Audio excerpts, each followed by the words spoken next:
मित्र, एखादा पदार्थ एका सिस्टीम मधून तयार होतो.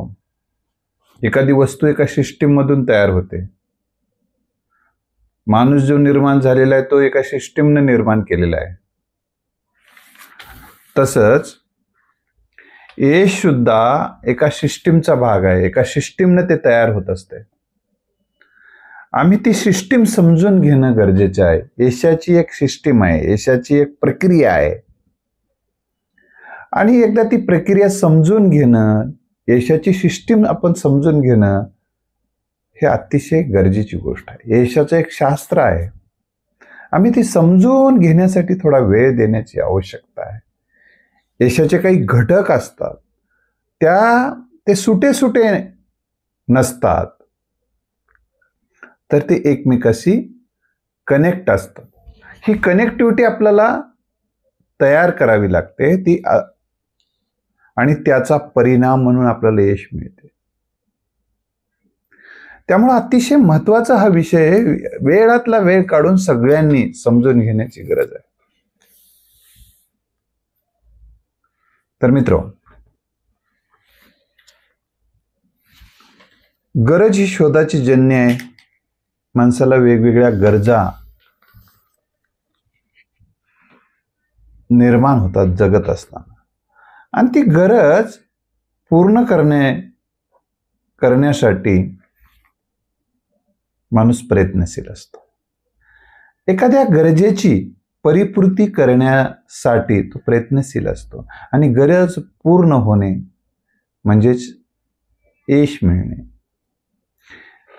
आता प्रत्येकाच्या यशाची परिभाषा, कल्पना वेगवेगळी असते. एखाद्या यश म्हणजे काय? आपण जिथे उभे आहोत, आपल्याला कुठेतरी जायचं आहे, तिथपर्यंत पोहोचणं, आणि पोहोचलो गड्या, छान वाटायला आता, हे यश आहे. पोहोचलो गड्या परंतु काय फायदा नाही, अपयश आहे वाटतं आपल्याला, ते अपयश आहे. तर यशाच्या प्रक्रियेमध्ये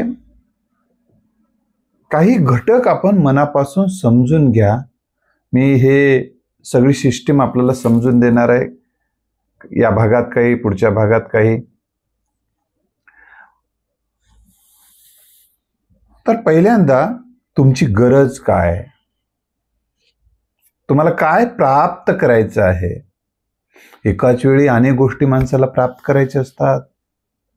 हा सिस्टीम बिघडून टाकण्याचा प्रक्रिया आहे. आता उदाहरणार्थ,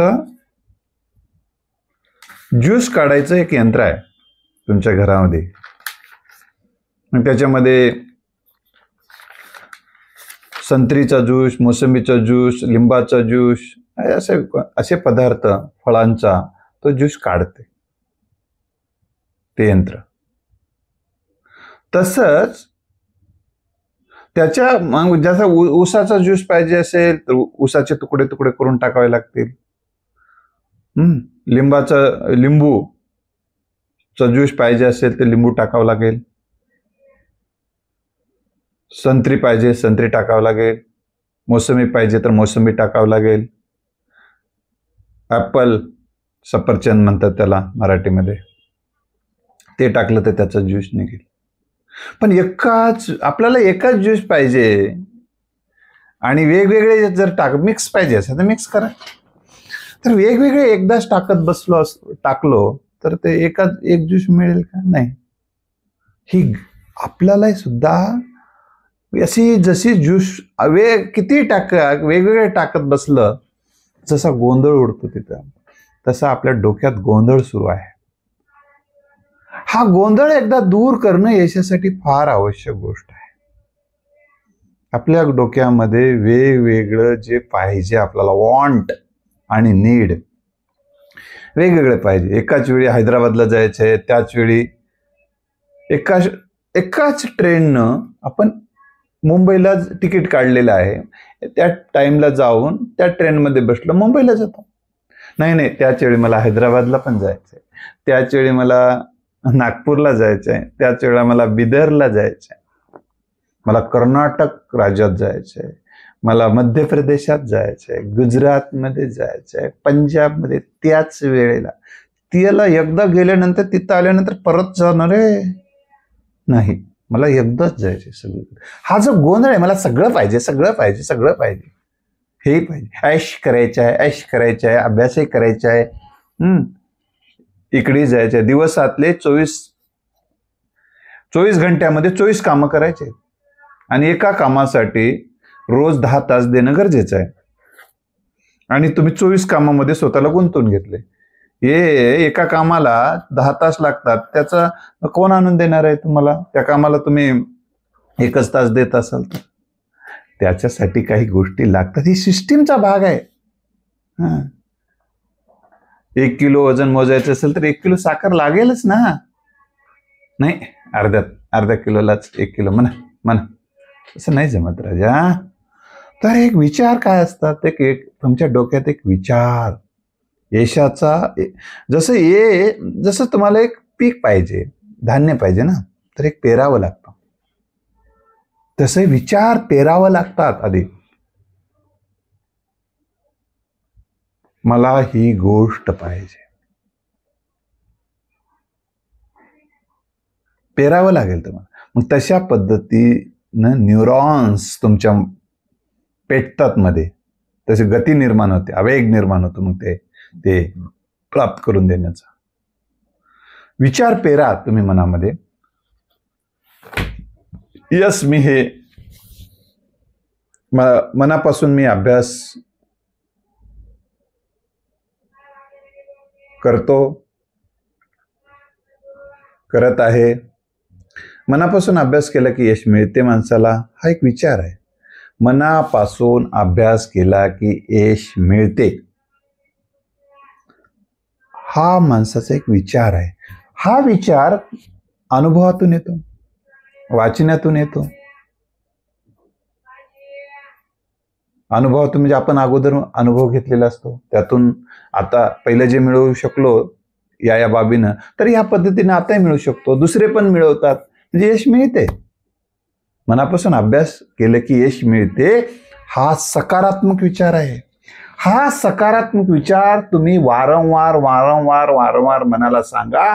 मनापासून अभ्यास केलं की यश मिळते, मनापासून काम केलं की काम पूर्ण होते, मनापासून काम केलं की समाधान वाटते, मनापासून काम केलं की आत्मविश्वास वाढतो, मनापासून काम करत जाणाऱ्यांचा सकारात्मक प्रतिमा चांगली होते, स्वतःच्या नजरेत माणूस चांगला होतो. मी काहीतरी उपयुक्त आहे, माझा काहीतरी उपयोग व्हायला लागलेला आहे, हा विचार माणसाला समाधान देतो, आनंद देतो, समाधान देतो, शांती प्रदान करतो. विचार असे टाका तुमच्या डोक्यामध्ये, निर्माण करा तसे विचार. तर हे एक मत आहे. विचार म्हणजे एक अभिप्राय, परिस्थितीवरचा, व्यक्तीबद्दलचा, स्वतःबद्दलचा, अनुभवाबद्दलचा अभिप्राय. मत म्हणजे विचार. म्हणून हे सकारात्मक मत मी तुम्हाला सांगितलेलं आहे. तर विचाराचे अनेक प्रकार असतात. काही नकारात्मक असतात, काही सृजनशील असतात, काही गंभीर असतात, काही विध्वंसक असतात, काही रचनात्मक असतात. आपल्याला ह्या सगळ्या गोष्टीत आज पडायचं नाही, ते विचाराचे प्रकार वगैरे. तर एक आज आपल्याला एवढं बघायचे, यशासाठी एक विचार स्ट्रॉंग, विचाराची पेरणी करावी लागेल. विचाराची पेरणी करून सोडून दिलं जमेल का? गेलं शेतात, पेरलं, पुन्हा कधी बघलं नाही, पुन्हा लोक करायला गेले म्हणून आपण गेलो, काहीच सापडत नाही शेतामध्ये. दुसऱ्याला मग राशी व्हायला लागल्यात, 10 क्विंटल ज्वारी व्हायला लागली, आमच्या शेतात काहीच नाही देवा, काय कोपलास रे आमच्यावर, काय नशीब बापू आमचं फुटकं. नागड्या बुवा, नागडी बुवीन, कर रे माझ्यावर काहीतरी दया, हो दे रे माझ्या शेतात पण 10 टन ऊस. कसा होईल ऊस, कसा होईल ज्वारी, बाई तिकडे गेलीच नाहीस की, पेरल्यावर एकदा ये, मठात जाऊन बसलीस की. शेतात गेलं तर धान्य पिकते, मठात गेलं तर भक्ती होती ना. तर मला भक्ती पाहिजे की धान्य पाहिजे. कोणता झेंडा हाती घेऊ? एकच झेंडा घ्या ना कोणता तरी, एका वेळी. एक झाल्यावर दुसरा घ्यायचं तर कोण नको म्हणते. तर हे पहिल्यांदा एक करा की मनापासून अभ्यास केलं की यश मिळते. हा झाला विचार. वेगवेगळे विचार येतात, त्यातल्या काही विचाराची निवड करावी लागते जे की यशासाठी पूरक आहे. मनापासून अभ्यास केल्याने यश मिळते. अनेकांनी अभ्यास केल्याने यश मिळवलेलं आहे. अमुकचे उदाहरण देऊ शकता. म्हणजे तुमचा तो विचार पक्का होतो. त्या विचाराला पाठबळ देण्याची गरज असते. पुरावे द्या, अनेक पुरावे गोळा करा. यामुळे याने यशस्वी झाले, या क्षेत्रात हा मेरिट झाला. यस, विचार माणसाच्या वर्तनात परिवर्तन घडवून आणतात. विचार बदला, आयुष्य बदलेल, यामुळे म्हणतात. आता एक साधं उदाहरण देतो तुम्हाला. विचार बदलले की प्रतिक्रिया बदलतात आणि क्रियाही बदलतात. प्रतिक्रिया ही उच्चाराने आहे आणि ती कृतीने पण असू शकते. तर एक दोन मित्र होते. हे दोन मित्रांमधला एका मित्राला असं वाटायचं की मी यशस्वी होतो, मनापासून अभ्यास केले की यश मिळते. एका मित्राला वाटायला लागलं तसं काही नसते, माझं नशीब फुटकाय, मला काही मिळणार नाही. तो निष्क्रिय राहू लागला, नापास झाला. तो मला यश मिळते म्हणला, त्या दिशेनं प्रयत्न करा, यशस्वी झाला. ही गोष्ट आपण लक्षात ठेवली पाहिजे. तर हे विचार डोक्यात येतात, निर्माण होतात, तोंडातून बाहेर पडतात, डोक्यात निर्माण होतात. आणि ते डोक्यात आलेले हे जे मतं आहेत, जे अभिप्राय आहे, हे अतिशय गरजेचे आहे. मग आता पहिल्यांदा काय करायचं मी यशस्वी होण्यासाठी? मी यशस्वी अभ्यासाने, कामाने माणूस यशस्वी होतो. हा विचार आहे, याच्यावर तुम्हाला हे होतोच लक्षात. हा झालाय, हा झाला विश्वास. आत्मविश्वास काय आहे मग? मी यशस्वी होऊ शकतो, होणारच. हा झाला आत्मविश्वास. आत्मविश्वास हे स्वतःच्या क्षमतेवर, स्वतःच्या गुणावर, स्वतःच्या कार्यपद्धतीवर, स्वतःच्या कौशल्यावर विश्वास असणं म्हणजे आत्मविश्वास. परिस्थितीवर, दुसऱ्या व्यक्तीवर, वस्तुस्थितीवरचा विश्वास असतो. तर कल्पना काय असते? कल्पना सुद्धा या सिस्टीम, यशाच्या सिस्टीम मध्ये कल्पना ही अतिशय महत्वाची गोष्ट आहे. कल्पनेचेही सहाय्य घ्या यश मिळवण्यासाठी. काय कल्पना आहे? म्हणून काही जण सांगतात लॉ ऑफ अट्रॅक्शन वगैरे वगैरे, आणि असं सांगत राहतात काही जण की बाबा तुम्ही असं कल्पना करा की तुम्हाला यश मिळालेलं आहे. आता कल्पना करा यश मिळालेलं आहे. आता काही जण म्हणू शकतात यश मिळालेलं आहे म्हणल्याने यश मिळते काय? बरोबर आहे तुमचं, कुठं म्हणाले मिळते म्हणून. एक कल्पना करा असं म्हटलेलं आहे त्याच्यात. फक्त मला यश मिळालेलं आहे. आता कल्पना एवढं वाक्य यश मिळालेलं आहे एवढं कोरडं बोलल्यानंतर ते कल्पना शक्तीचा प्रत्यय येणार नाही. तर कल्पनेची अनुभूती यायला पाहिजे मानसिक पातळीवर. आता ती कशी येते? त्यासाठी श्रद्धापूर्वक कल्पना करावी लागते. मनापासून कल्पना करावी लागते. 100% त्या गोष्टीवर कल्पना शक्तीचा आयुष्यात उपयोग होतो, यावर तुमचा विश्वास पाहिजे. आणि त्या कल्पना शक्तीचा उपयोग होतो याची तुम्हाला अनुभूती पण आली पाहिजे. कोरड्या कल्पना काही कामाच्या नसतात, जसं रोडवर धान्य पेरल्यासारखं आहे. म्हणून ते भावपूर्ण कल्पना असल्या पाहिजे. मला यश मिळालेलं आहे. आकर्षणाचा सिद्धांत. मला यश मिळाले आहे म्हणा, यश तुमच्याकडे आकर्षित होते. आकर्षणाचा सिद्धांत. मला यश मिळालेलं आहे म्हणत राहा, तुमच्याकडे यश आकर्षित होते. आपोआप आकर्षित होत नाही, आकर्षित करावं लागते बापू, नाही तर तिथंच बसशील. मी म्हणालो, सरच म्हणले की मला यश मिळालेलं आहे, मनापासून म्हणालो आणि बसलो गुन्हानं झोपी गेलो. झोपलास की यशही झोपते बापू, येत नाही तुझ्याकडं. तू त्याच्याकडे जा, ते तुला दिसलं की प्रेरणा मिळते. प्रेरणा मग तू गतीनं काम करतोस. मला यश मिळालेलं आहे असं तुम्ही म्हणा. मला यश मिळालेलं आहे. निकाल लागलेलाच नाही तर कसं मिळाले सर, कसं म्हणू? अरे बापू, ती कल्पना आहे र. आणि मला यश मिळालेलं आहे ही कल्पना आहे निकालाच्या पूर्वी. आणि आता तुम्ही म्हणसाल की याच काय गरज आहे? आता गरज याच्यासाठी आहे, तुला मी सांगतो बेटा. मला यश मिळालेलं आहे अशी कल्पना केला. जशी कल्पना केलं, कल्पना करणं म्हणजे काय? चित्र उभं करणं. काय? चित्र उभं करणं.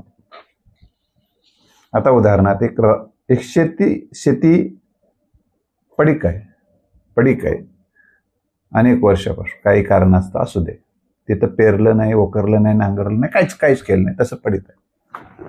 आता सध्या वास्तव काय? शेती पडीत आहे, तिथं झाडं आहेत, बावडी वाजलेल्या आहेत, प्रचंड तण झालेला आहे, गवत आहे, दगड आहे त्याच्यात. हे काय? वास्तव आहे. आणि कल्पना काय?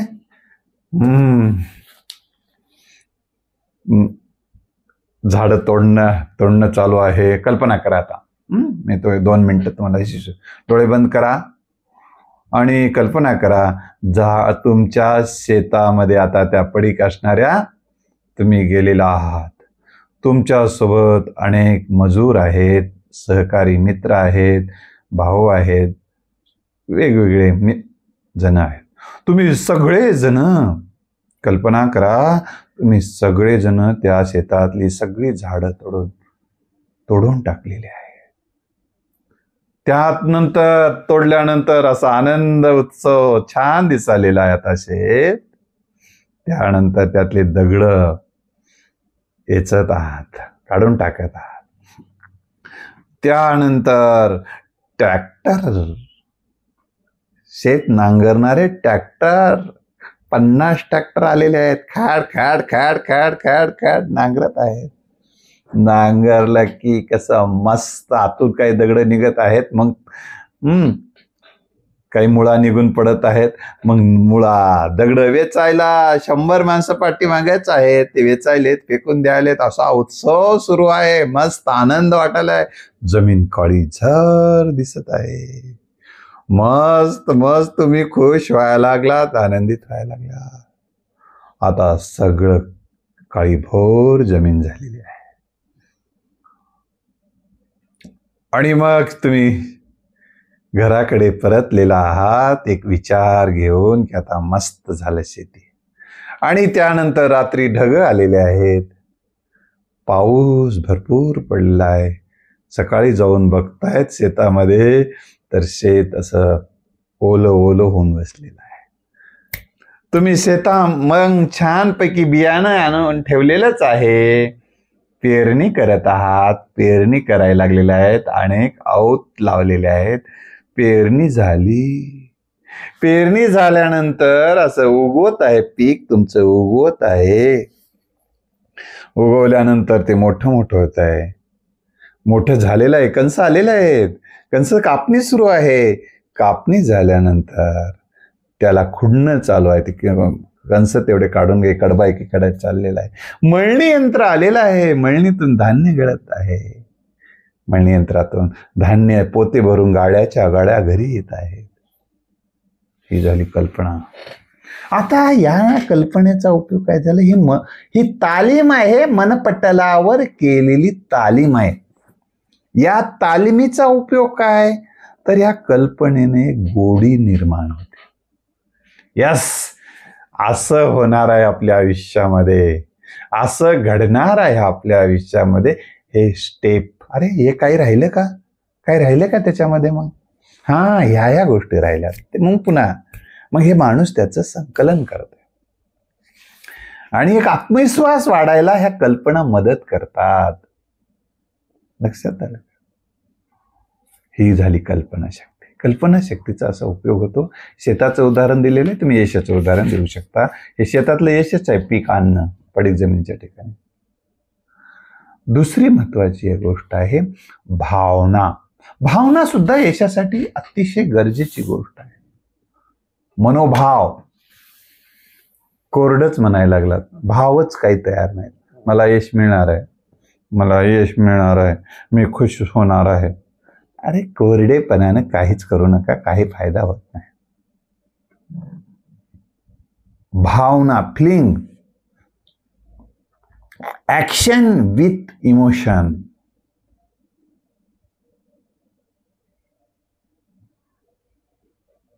आणि त्या इमोशनची अनुभूती घ्या, फिलिंग करा, अनुभूती घ्या. आनंद होत आहे, आनंद झालेला आहे, तर मला यश मिळालेलं आहे आणि आनंद होत आहे. तुम्ही नृत्य करत आहात, तुमच्यासोबत तुमचे मित्रही करत आहे. वा, तुम्हाला ग्रेट ग्रेट म्हणत आहे, डॅन्स चालू आहे, मस्त, तुम्ही खुश व्हायला लागला. तुमच्या चेहऱ्यावर आनंद ओसडून वाहत आहे. पुष्पहार तुमच्या गळ्यात आणि खुश व्हायला लागला. आणि आताही खुश झाल्याचा भाव जागृत होत असेल, तुम्हाला आत्ता ते फिलिंग होत असेल, अनुभूती येत असेल, तर हे त्या भावनेला अर्थ आहे. भावना म्हणजे शब्द उच्चारले नव्हे, तर त्याची जाणीव होणं. आता उदाहरणार्थ जाणीवेचं एक उदाहरण देतो. जाणीव होणं आवश्यक आहे. आता उदाहरण, एक साधं उदाहरण देतो. जाणीव असणं गरजेचं आहे. बघा, आपल्याला डोळे आहेत, हो, डोळ्याने छान दिसते, हो, डोळ्याचा उपयोग आहे, हो, डोळ्याचा उपयोग हा विचार. आता तुमच्या डोळ्यात कचरा पडला, कचरा गेलेला आहे.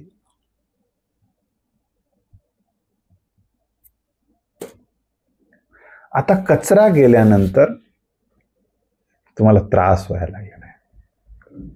तर जाणीव व्हायला, त्रासाची जाणीव झाली, वेदनेची जाणीव व्हायला लागलेली आहे, दुःखाची जाणीव व्हायला लागलेली आहे. चेतना असेल तर जाणीव होते. चेतनेला ही कोणी जाणीव म्हणतात.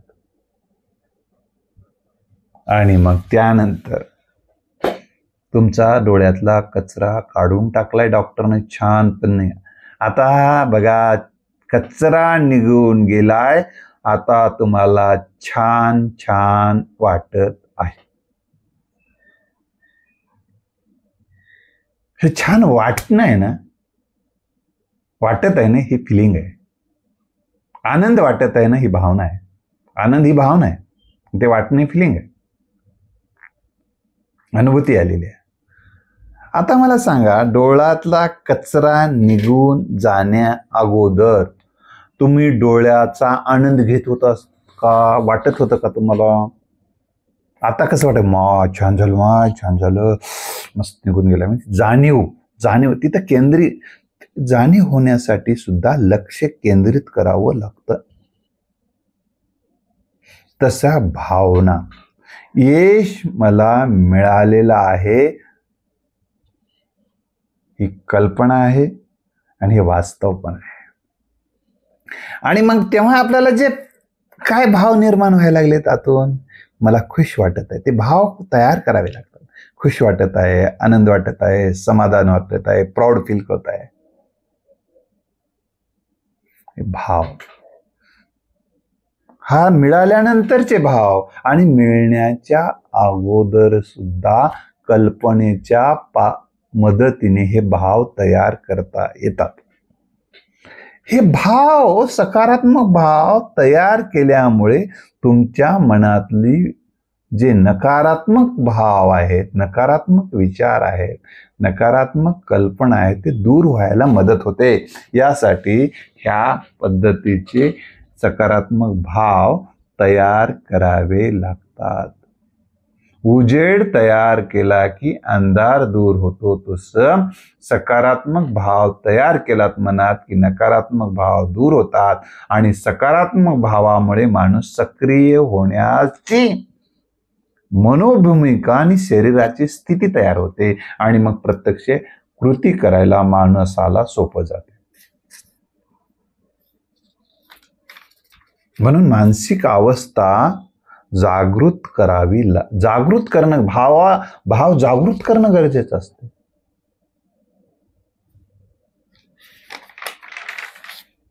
मग त्याची अनुभूती घेणे आवश्यक असते.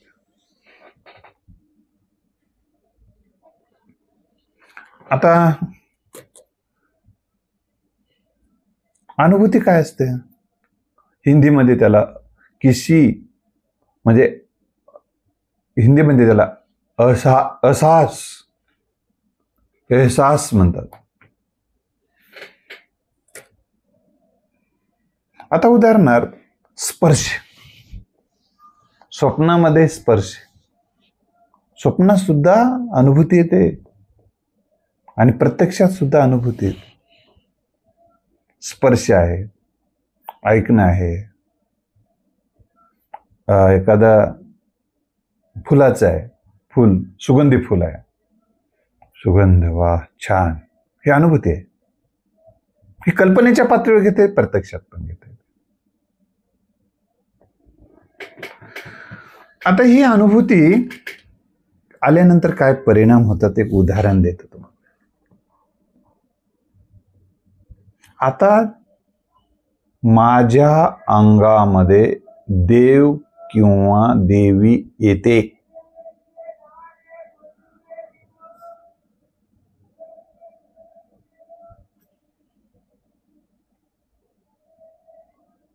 असं लोक म्हणतात, त्यांचं मत आहे. आता येते म्हणून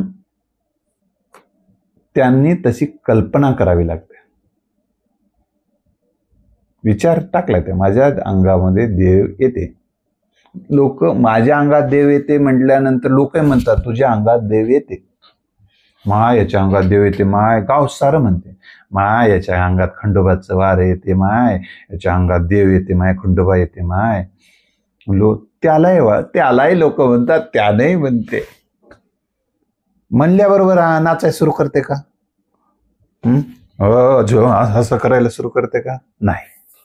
तशी त्याला एक सिच्युएशन, परिस्थिती पाहिजे, परिस्थिती निर्माण करावी लागते. ती काल्पनिक पातळीवरची किंवा प्रत्यक्षातली. आता कधी कसं करते ते तुम्हाला मी सांगतो. वार अंगात येते, देव अंगात येते, मग तिथे हळद आणली जाते. ते दिवस सुद्धा महत्वाचा आहे.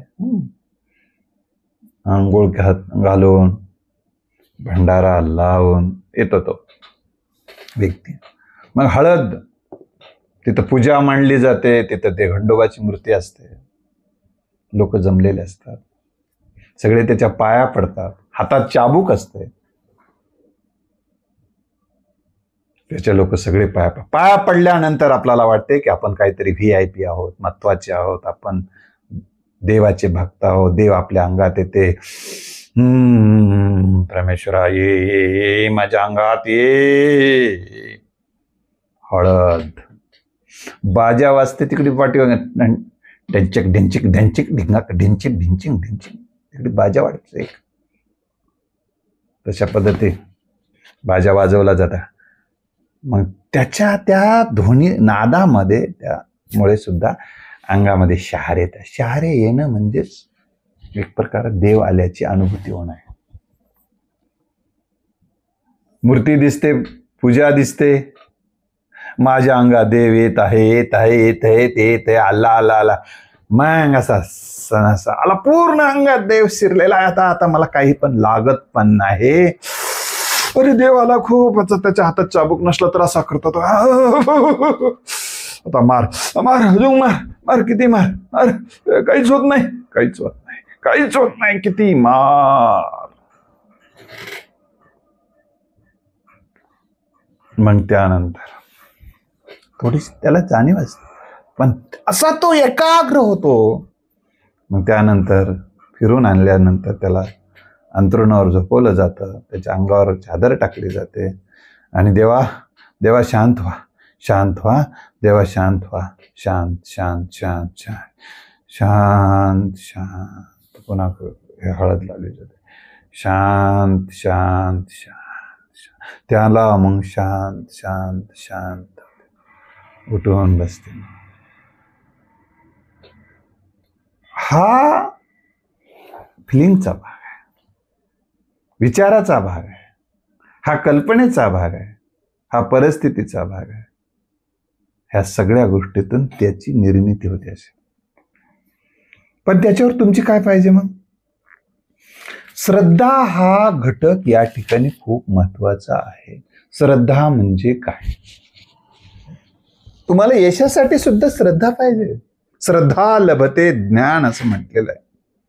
काय म्हटलेलं आहे? श्रद्धा लभते ज्ञान. मला आता हे श्रद्धा काय भानगड आहे? मला यश मिळवून देणार आहेत, मला यश मिळणार आहे. गुरुच्या कृपेने, आईवडिलांच्या आशीर्वादाने, देवामुळे, देव माझ्यावर प्रसन्न होणार आणि देव मला यश देणार.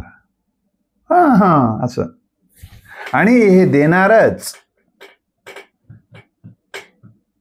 आणि मी यशस्वी, मला हे करणारच, ही श्रद्धा झाली. लेकरू बघा, त्याच्या बापावर त्याची श्रद्धा असते. लेकरू असं वर फेकताना ते हसते. बापावर विश्वास जेव्हा दृढ होते त्याला श्रद्धाच म्हणतात.